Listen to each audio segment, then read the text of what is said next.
Bakit mahalagang magkaroon ng sariling pera ang mga babae? Karamihan sa mga lalaki, di ko nila lahat ha, feeling entitled sila, na sila lang napapagod kasi sila lang nagwo-work.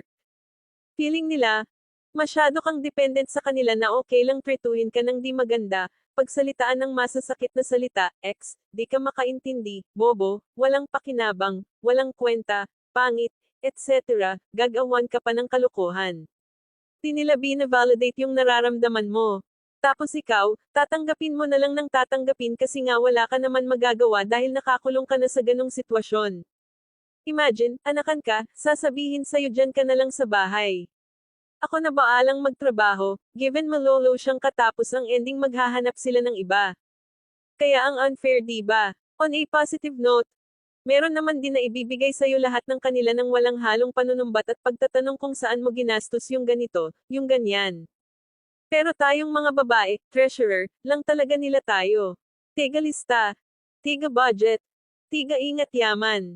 Siyempre, mahihiya ka na lang gastusan yung sarili mo.